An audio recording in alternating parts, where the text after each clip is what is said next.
अंतरिक्ष से देखने पर हमारी धरती नीले रंग की नजर आती है, जिसका कारण है पानी। पृथ्वी के 3/4 हिस्से में पानी है, जबकि 1/4 हिस्से में जमीन है। आज जिस धरती पर हम रहते हैं, वास्तव में हजारों साल पहले उसका स्वरूप ऐसा नहीं था।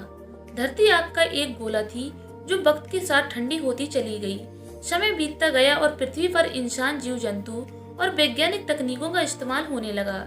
इसी विज्ञान की मदद से इंसान अंतरिक्ष के रहस्य सुलझाने में लगा हुआ है।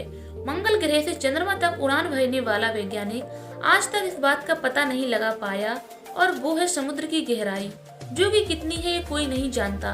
आज तक इंसान समुद्र का मात्र 15% हिस्सा ही खंगार पाया है, जबकि समुद्र इससे कहीं ज्यादा विशाल और गहरा है। तो आइए इस वीडियो में जानते हैं कि आखिर समुद्र कितना गहरा हो सकता है।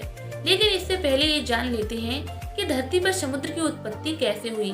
धरती का जन्म आज से 4.5 बिलियन साल पहले जब धरती का जन्म हुआ, तो वह आग का जलता गोला थी। इसे हैंडियन युग कहा जाता है।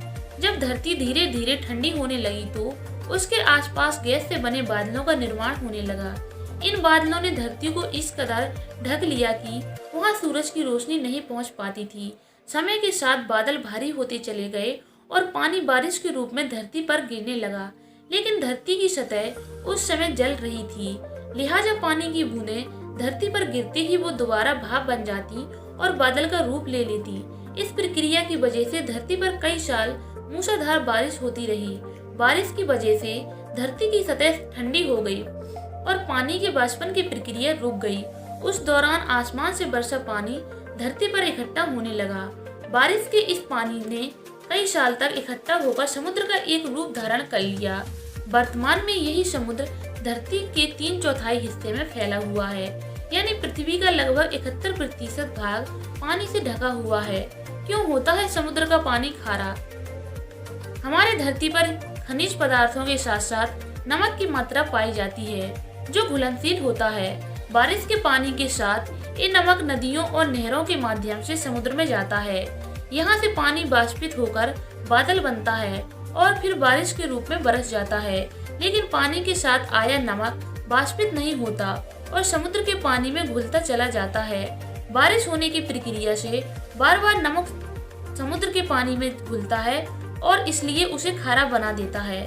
समुद्र के 3 भाग। समुद्र को गहराई और लाइट के माध्यम से 3 जोन यानी भाग में बांटा गया है। पहला भाग सनलाइट कहलाता है, जिसे यूफोटिक जोन कहा जाता है।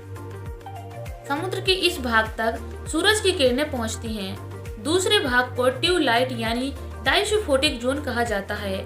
इस जगह नीले से काले रंग की तरह दिखाई देती है। इस जगह की गहराई पानी की निर्मलता पर निर्भर करती है। तीसरे भाग को मिडनाइट यानी एफोटिक जोन कहा जाता है। इस समुद्र के सबसे गहरे हिस्सों में से एक होता है, जहां सूरज की रोशनी ना के बराबर होती है। अब बात करते हैं समुद्र की गहराई की। धरती पर 5 महासागर है, जिनमें से प्रशांत महासागर सबसे बड़ा है। ये सभी महासागरों का लगभग 45% हिस्सा है। इसके अलावा धरती पर अटलांटिक महासागर, हिंद महासागर, दक्षिणी ध्रुव महासागर और आर्कटिक महासागर मौजूद हैं। तो आइए नापते हैं प्रशांत महासागर की गहराई। अभी तक खोजी गई समुद्र की सबसे गहरी जगह को मरियाना ट्रेंच के नाम से जाना जाता है, जो पश्चिमी प्रशांत महासागर में मौजूद है। इस जगह की अधिकतम गहराई 10,984 मीटर नापी गई। इस गहराई को आप इस तरह समझ सकते हैं। 40 मीटर की गहराई में स्कूबा डाइविंग की जाती है, जबकि 301 मीटर की गहराई के बराबर पेरिस का एफिल टावर है।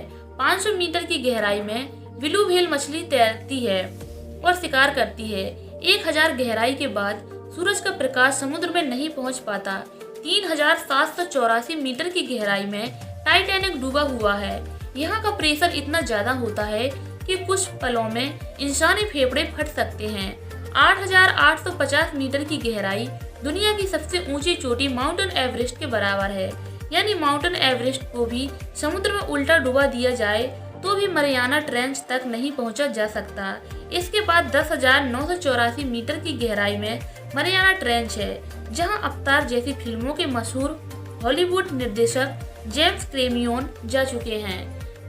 इस जगह पर जाने वाले वो तीसरे इंसान हैं। जेम्स डीप सी चैलेंजर पनडुब्बी में गए थे। जिसे ऑस्ट्रेलिया ने तैयार किया था। उस जगह पर उन्होंने लगभग 3 घंटे बिताए। कैसे मापी जाती है समुद्र की गहराई? समुद्र की गहराई नापने के लिए ध्वनि तरंगों की मदद ली जाती है। दरअसल पानी के जहाज पर कैदोमीटर नामक एक यंत्र लगाया जाता है जो अल्ट्रासोनिक तरंगें पैदा करता है, यानी ये ध्वनि तरंगें धरती से टकराकर परावर्तित होती हैं। इन ध्वनि तरंगों को प्राप्त करने के बाद वैज्ञानिक उनके जाने और वापस लौटने के समय को आधा करके समुद्री पानी के वेग यानी वेलोसिटी एंड साउंड की वैल्यू से गुणा करते हैं, जिसके परिणाम स्वरूप समुद्र की